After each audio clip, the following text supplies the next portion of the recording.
हॉलिवूडच्या final destination चित्रपटात आपण पाहिलंय की नियतीने ज्याचा मृत्यू लिहिलाय तो कितीही वाचला तरी मृत्यू त्याचा सावलीसारखा पाठलाग करतोच। हा चित्रपट काल्पनिक वाटत असला तरी कोल्हापूरच्या शिरोळ तालुक्यातील तेरवाड गावात घडलेली एक घटना पाहून आज संपूर्ण जिल्हा हादरलेला आहे। एका 25 वर्षांच्या तरुणाचा मृत्यूशी सुरू असलेला पाठशिवणीचा खेळ अखेर एका भीषण अपघाताने संपला आणि काळाने आपला घाला घातलाच। आकाश रमेश गोसावी असं या दुर्दैवी तरुणाचं नाव आहे। आकाशच्या आयुष्यातील शेवटचे 8 दिवस म्हणजे जणू एखाद्या थरारपटाची स्क्रिप्टच होती। त्याची मृत्यूशी पहिली गाठ पडली ती 8 दिवसांपूर्वी, जेव्हा तो रत्नागिरीहून कुरुंदवाडकडे येत होता। त्यावेळी झालेल्या भीषण अपघातातून तो अक्षरशः चमत्कार वाटावा अशा पद्धतीने सुखरूप बाहेर पडला, पण मृत्यूने त्याचा पिच्छा सोडलेला नव्हता। अवघ्या 4 दिवसांपूर्वी तो आपल्या तेरवाड गावात असताना दुसऱ्यांदा त्याचा अपघात झाला, पण पुन्हा एकदा नशिबाने त्याला साथ दिली।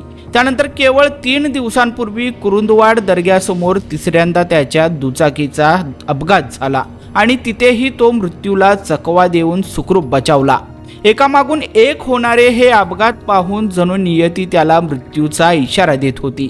मात्र 8व्या दिवशी काळाचा हा संपूर्ण सापळा पूर्ण झाला। आकाश कुरुंदवाडहून तेरवाडकडे आपल्या दुचाकीवरून निघालेला होता। गावाच्या वेशीवर असलेल्या वजन काट्याजवळ तो पोहोचला असतानाच समोरून सुनील सीताराम गोसावी हा तरुण आपली दुचाकी भरधाव वेगात घेऊन येत होता। या एकेरी मार्गावर दोन्ही दुचाकींची समोरासमोर इतकी जोरदार धडक झाली की आकाश दुचाकीवरून लांब फेकला गेला। त्याच्या छातीला आणि डोक्याला गंभीर इजा झाली आणि ज्या मृत्यूला त्याने गेल्या 8 दिवसात 3 वेळा हरवलेलं होतं त्याच मृत्यूने आज त्याला गाठलं। आकाशचा जागीच मृत्यू झाला।